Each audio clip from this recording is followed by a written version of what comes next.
नमस्कार दोस्तों। जैसा कि कल के लेक्चर के अंदर हमने रदरफोर्ड का जो मॉडल है उसकी स्टडी की थी।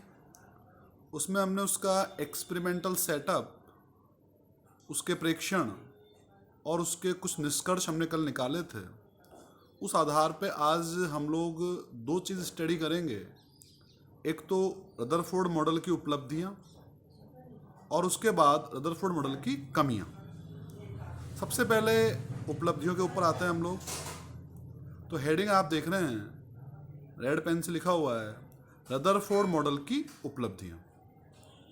सबसे पहली उपलब्धि क्या रही उसकी कि उसने अपने मॉडल के आधार पर, कल याद कीजिए कल क्या कहा था उसने, कि परमाणु का जो धनावेश है, जितना धनावेश है वो एक जगह सेंट्राइज है और अधिकांश भाग खोखला है और इलेक्ट्रॉन्स जो हैं वो बाहरी वृत्ताकार कक्षाओं में चक्कर लगा रहे हैं।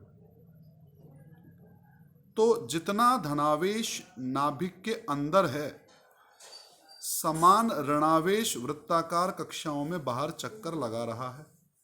तो जितना धनावेश है उतना ही ऋणावेश है। मतलब एज ए होल, पूर्ण रूपेण एक परमाणु इलेक्ट्रिकली न्यूट्रल होता है, विद्युत रूप से उदासीन होता है। रीड कीजिए, पहली उपलब्धि इसी की यही है। लिखा हुआ है, आप देखिए फर्स्ट पॉइंट, रदरफोर्ड के अनुसार जितना धनावेश नाभिक के अंदर है उतने ही ऋणावेशित कण मीन्स इलेक्ट्रॉन वृत्ताकार कक्षाओं में गतिशील हैं। अतः किसी परमाणु में जितना धनावेश होता है उतना ही ऋणावेश भी होता है। जितना धनावेश उतना ही ऋणावेश। तो इस प्रकार वैज्ञानिक रदरफोर्ड ने एक परमाणु की विद्युत उदासीनता को समझाया। हालांकि आप कह सकते हैं कि सर थॉमसन ने भी समझाया था, लेकिन आप समझिए दोनों में अंतर है अप्रोच में। थॉमसन ने ये कहा था कि धनावेश भी फैला हुआ है, ऋणावेश भी जो है वो भी फैला हुआ है। ऋणावेश जो फैला हुआ है वो स्थिर है, लेकिन रदरफोर्ड ये कह रहा है कि वो स्थिर नहीं है, वो विभिन्न वृत्ताकार कक्षाओं में चक्कर लगा रहा है। ये बेसिक अंतर है।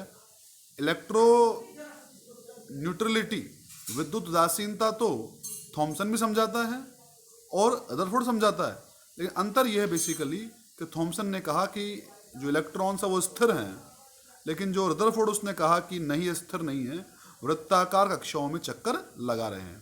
बट जितने धनावेश है उतने ऋणावेश हैं, तो इलेक्ट्रिकली वो न्यूट्रल है। आई बात समझ में? ये पहला पॉइंट मेरे हिसाब से क्लियर होना चाहिए। पॉइंट नंबर दो, ये हमने कल भी पढ़ रखा है, उसको बार बार रिपीट नहीं करेंगे, फिर भी मैं इसको रीड कराता हूँ आपके सामने। इस मॉडल के द्वारा इस बात की पुष्टि होती है कि परमाणु के अधिकांश भाग में रिक्त स्थान होता है। याद रखिए, रदरफोर्ड कहता है कि रिक्त स्थान है, थॉमसन ने कहा था कि वो ठोस है। लेकिन अब रदरफोर्ड की ही जो एक्सपेरिमेंट है उससे पता लगा हम लोगों को कि परमाणु के अधिकांश भाग में रिक्त स्थान होता है। इसकी व्याख्या इस प्रकार की जाती है कि संपूर्ण धनावेश तो परमाणु के केंद्र पर स्थित है। सारा जो धनावेश है वो कहाँ स्थित है? परमाणु के केंद्र पर। और जो इलेक्ट्रॉन्स हैं वो बाहरी वृत्ताकार कक्षाओं में चक्कर लगा रहे हैं। तो वृत्ताकार कक्षाओं के बीच में गैप होगा और वो काफ़ी खोखले रूप में होगा परमाणु। तो ये हमें ध्यान रखना है, ये हम कल भी पढ़ चुके हैं। तो देखिए इस पॉइंट नंबर 2 को, इस मॉडल के द्वारा इस बात की पुष्टि होती है कि परमाणु के अधिकांश भाग में रिक्त स्थान होता है। इसकी व्याख्या इस प्रकार की जाती है कि संपूर्ण धनावेश तो परमाणु के केंद्र पर स्थित है तथा इलेक्ट्रॉन बाहरी वृत्ताकार कक्षाओं में चक्कर लगाते हैं। इस प्रकार परमाणु के नाभिक और कक्षाओं के मध्य गैप, खालिस्तान होता है। यह हमारी इसकी सेकंड उपलब्धि है।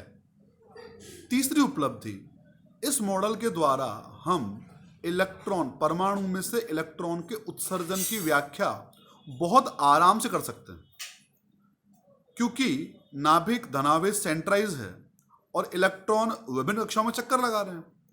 तो सबसे जो बाह्यतम कक्षा का इलेक्ट्रॉन है उसके ऊपर नाभिक का प्रभाव बहुत कम होगा। मैंने कहा था आपसे, अगर याद हो तो आप लोगों को, ये केमिस्ट्री में पढ़ाया होगा सर ने आपको, कि जो धनावेश है क्योंकि उससे दूरी बढ़ गई, बाहरी कक्षा में जो, मैं इसको समझाता हूँ कि प्रिंसिपल रूम से अगर किसी क्लास की दूरी ज़्यादा है और क्लास खाली है तो वो हल्ला करते हैं बच्चे। क्यों? क्योंकि वहाँ तक प्रिंसिपल का प्रभाव नहीं है।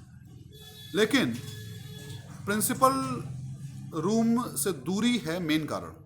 तो यही बात रदरफोर्ड ने कही कि जो नाभिक है, नाभिक का बाह्य कक्षाओं में जो इलेक्ट्रॉन्स है उन पर प्रभाव नगण्य है, बहुत कम है। तो वे इलेक्ट्रॉन ऊर्जा पाकर के अपनी क्लास को छोड़कर इजीली बाहर चले जाते हैं, मींस इलेक्ट्रॉन उत्सर्जन हो जाता है। काफ़ी इजीली एक्सप्लेन हो गया इससे। पढ़िए, पॉइंट नंबर 3 में लिखा हुआ है, इस मॉडल के द्वारा परमाणु से इलेक्ट्रॉन उत्सर्जन को समझाया जा सकता है। इसी में कंटिन्यू लिखा हुआ है आगे पॉइंट नंबर 3 के अंदर ही, इलेक्ट्रॉन बाह्य स्रोत से ऊर्जा प्राप्त करके, इलेक्ट्रॉन बाह्य स्रोत से ऊर्जा प्राप्त करके अपनी कक्षा को छोड़कर पलायन कर जाता है, जबकि नाभिक, अब हालांकि सवाल ये भी उठ सकता है मन में आपके कि नाभिक जो है सर वो भी तो ऊर्जा ग्रहण कर सकता है, उसमें भी तो धनावेश है, क्या वो ऊर्जा ग्रहण करके बाहर नहीं जाएगा क्या? नहीं, क्योंकि नाभिक के अंदर, नाभिक भारी होता है कंपेरेटिव टू इलेक्ट्रॉन्स, इलेक्ट्रॉन की तुलना में नाभिक भारी होता है, इसलिए नाभिक जो है, सॉरी डिस्टर्बेंस हो रहा है स्टूडेंट्स को, इलेक्ट्रॉन बाह्य स्रोत से ऊर्जा प्राप्त करके अपनी क्लास को छोड़कर पलायन कर जाएंगे। हालांकि नाभिक भी ऐसा कर सकता है पर ये नहीं कर पाएगा, क्योंकि नाभिक ऊर्जा ग्रहण करने के पश्चात भी स्थिर रहेगा, क्योंकि इलेक्ट्रॉन की तुलना में नाभिक काफ़ी ज़्यादा स्थायी है, भारी है। ठीक है, तो मूल बात यही रही कि जो इलेक्ट्रॉन है वो क्लासेस में घूम रहा है, तो जो बाहर की क्लास में जो इलेक्ट्रॉन्स होंगे वो आसानी से ऊर्जा ग्रहण करके कक्षा को छोड़कर पलायन कर जाएंगे। ठीक है, तो कितनी उपलब्धियां रही इसकी? 3 उपलब्धियां। पहली उपलब्धि, विद्युत उदासीनता की इसने व्याख्या कर दी आराम से। दूसरी, परमाणु के अधिकांश भाग को इसने खोखला बताया। और तीसरी, इलेक्ट्रॉन उत्सर्जन की भी इसने आसानी से एक्सप्लेनेशन कर दी। ठीक है छात्रों, अब ये हमारा उपलब्धि वाला सेक्शन पूरा हो गया, तो वापस से वही 3 स्टेप आएंगे इसमें। कल हम लोगों ने जो है इसके प्रेक्षण या इसके अजम्पशंस पढ़े थे, संकल्पनाएं पढ़ी थी। आज हम लोग इसकी उपलब्धियां पढ़ रहे हैं, और अब हम इसी के अंतर्गत इसकी कमियां जो है उसका स्टडी करेंगे। कमियों की स्टडी,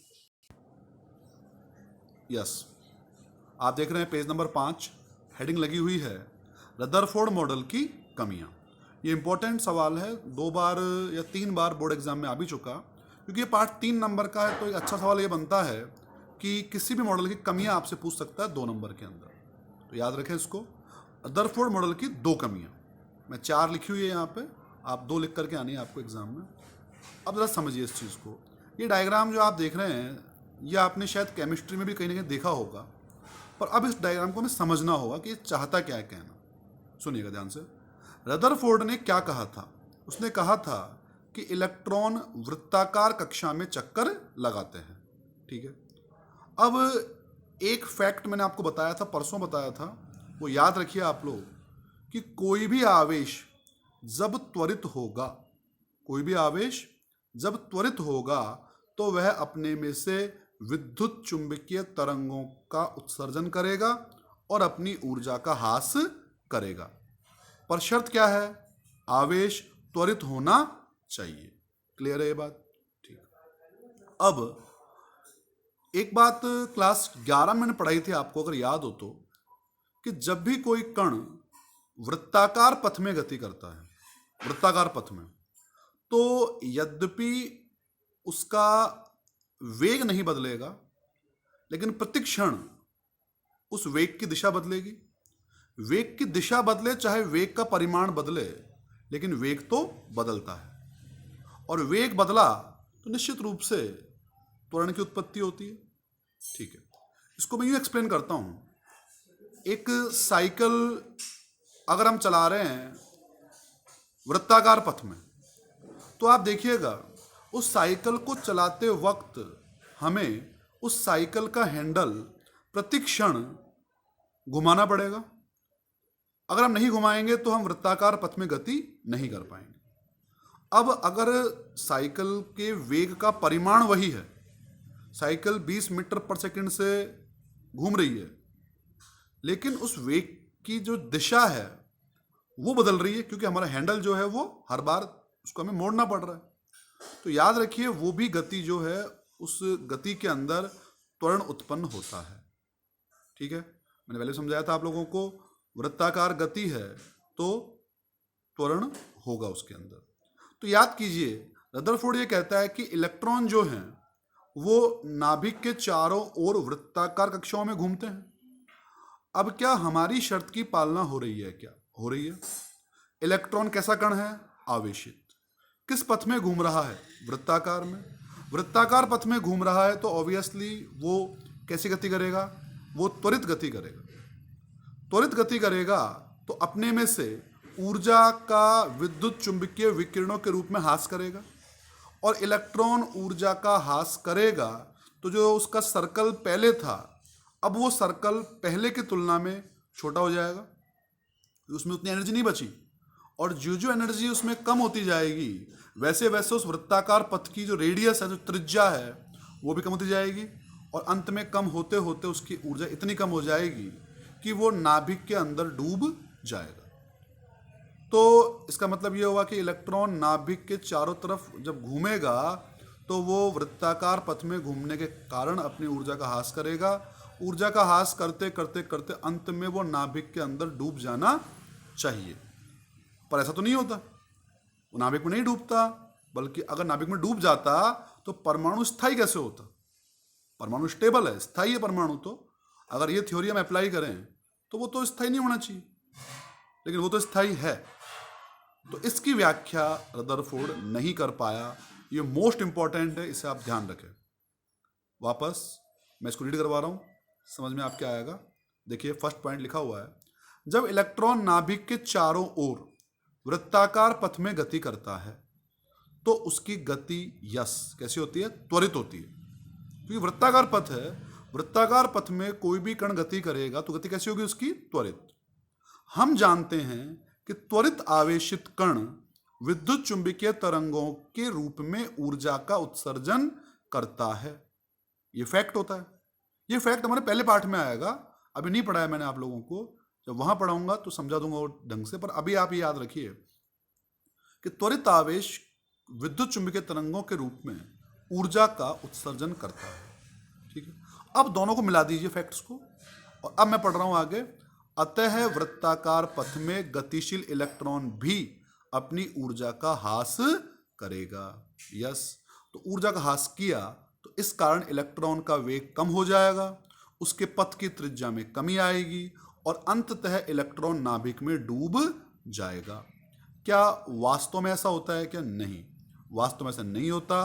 परमाणु स्थायी होता है, और स्थायी क्यों है तो इसकी व्याख्या रदरफोर्ड नहीं कर पाया। तो इस प्रकार रदरफोर्ड मॉडल के द्वारा परमाणु के स्थायित्व को समझाया नहीं जा सकता। ये इसकी पहली कमी है। ये आपको एग्जाम में लिख करके आना है क्वेश्चन का। अगर कमी आती है उसके बारे में तो ये कमी इंपॉर्टेंट है, इसको लिख करके आनी है।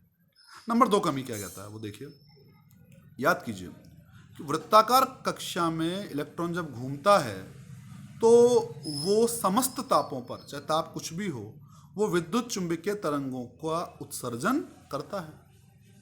इसका मतलब परमाणु से जो उत्सर्जित विकिरणों का स्पेक्ट्रम है वो कंटिन्यू होना चाहिए, क्योंकि ईच एंड एवरी टेम्परेचर के ऊपर जब वो रेडिएशन इमिट कर रहा है, विकिरण उत्सर्जित कर रहा है, तो निश्चित रूप से वो जो स्पेक्ट्रम है वो कंटिन्यू होना चाहिए। लेकिन जब प्रैक्टिकली स्पेक्ट्रम देखे गए तत्वों के, तो वो स्पेक्ट्रम सतत ना आकर के, कंटिन्यू ना आकर के रेखाओं के रूप में, रेखिल रूप में प्राप्त हुए। उनके बीच में लाइंस में गैप, जिसे हम कहते हैं ना गैप आया, मतलब वो द वर्ड जो था उसका डिस्क्रीट, विविक्त, मतलब दूर दूर लाइंस हमें मिली। तो ये नहीं समझा पाया वो, वापस बोलता हूँ मैं, कि जब वो समस्त तापों पर विद्युत चुंबकीय विकिरणों का उत्सर्जन करता है तो उसका स्पेक्ट्रम कंटिन्यू होना चाहिए, पर वो स्पेक्ट्रम कंटिन्यू न होकर के लाइनदार रेखिल होता है और वो रेखाएं दूर दूर मतलब डिस्क्रीट विविक्त रूप से हमें प्राप्त होती हैं। तो ये एक्सप्लेनेशन भी वो नहीं कर पाया था। वापस पढ़ता हूं मैं इसको, रीड कीजिए। नंबर 2 पॉइंट है, वृत्ताकार पथ में घूमने वाला इलेक्ट्रॉन समस्त तापों पर विद्युत चुंबकीय विकिरणों का उत्सर्जन करता है, अतः परमाणु से उत्सर्जित विकिरणों का स्पेक्ट्रम कैसा होना चाहिए? सतत होना चाहिए। परंतु वास्तव में विभिन्न तत्वों से प्राप्त स्पेक्ट्रम सतत न होकर रेखिल होता है, रेखाओं के रूप में होता है और विविक्त होता है। अतः रदरफोर्ड मॉडल के द्वारा रेखिल स्पेक्ट्रम की व्याख्या नहीं की जा सकती। ठीक है, कमी नंबर 2 हो गई है। दोनों कमी इंपॉर्टेंट है, लिख करके आनी एग्जाम में। तीसरी और चौथी कमी, ये कमी ऐसी है कि ये प्रत्येक मॉडल में ये कमी आएगी। अगर आपसे एग्जाम में कोई भी कमी नहीं याद आए आपको, तो कम से कम ये 2 कमी तो आप लिख करके आ ही सकते हैं। याद रखिएगा क्या है ये पूरा खेल, समझिए इसको एक बार। देखिए, स्पेक्ट्रम में रेखाएं मिलती हैं हम लोगों को, ठीक है। अगर आप मेरे फिंगर को देखें तो ये 3 फिंगर आपको दिख रही होगी इस समय, सॉरी 3 फिंगर है, दिख आपको एक रही है। ये स्पेक्ट्रम ही लाइन है। असल में ये 3 लाइंस हैं जो एक के आगे एक आने के कारण आपको दिखाई नहीं दे रही, आपको सिर्फ लाइन 3 के स्थान पर दिखाई दे रही है 1। अब अगर किसी भी प्रकार से मैं इन उंगलियों को दूर दूर करवा दूं तो अब आपको 3 उंगलियां दिख रही होंगी।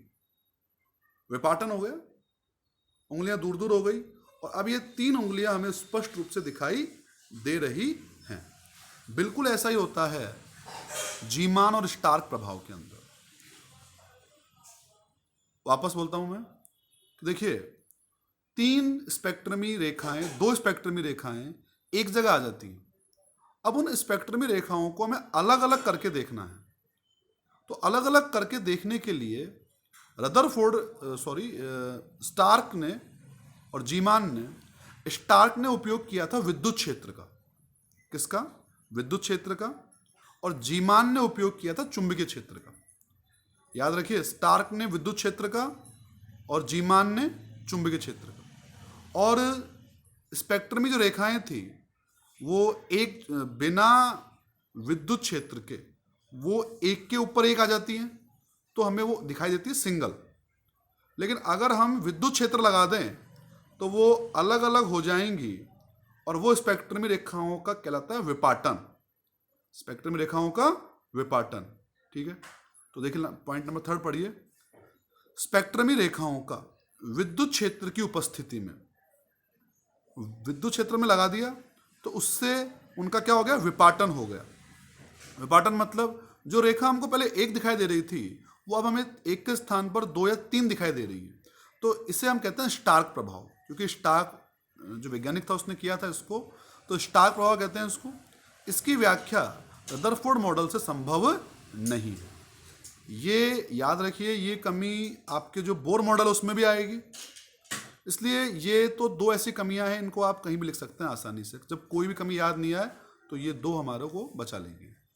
पॉइंट नंबर 4, पॉइंट नंबर 4 अगर आप देखें तो वही पॉइंट है कि स्पेक्ट्रमी रेखाओं का किसकी उपस्थिति में? चुंबकीय क्षेत्र की उपस्थिति में विपाटन हो जाता है।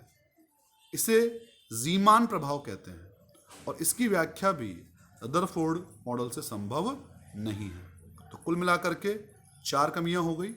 इन 4 कमियों को आप याद कीजिए और आज की 3 उपलब्धियां पहले करवा दी आप लोगों को। और इस तरीके से हमारा जो रदरफोर्ड मॉडल है वो समाप्त होता है। आशा करता हूँ आपको ये समझ में आया होगा। कल नया मॉडल, सबसे इम्पोर्टेंट इस चैप्टर का, उसे हम कहते हैं बोर मॉडल। ये जो कमियां हमारे पास रदरफोर्ड में आई, इनको दूर करने के लिए नया मॉडल आएगा और वो हमारे पास है बोर मॉडल। तो आप उस बोर मॉडल को हम कल से शुरू करेंगे। जिन्होंने स्टूडेंट्स ने मेरी क्लास नहीं ली है पहले, तो उनके लिए मैं वीडियो दोबारा शेयर कर दूंगा। लेकिन अब कल से जो क्लास हमारी होगी वो क्लास बेहद इंपॉर्टेंट है और वहाँ से हम लोग Bohr model of the atom, हम उसको स्टार्ट करेंगे, वो कल से स्टार्ट करेंगे उसको। तो कल से आप कंटिन्यू क्लासेस ज्वाइन कीजिए। Thank you.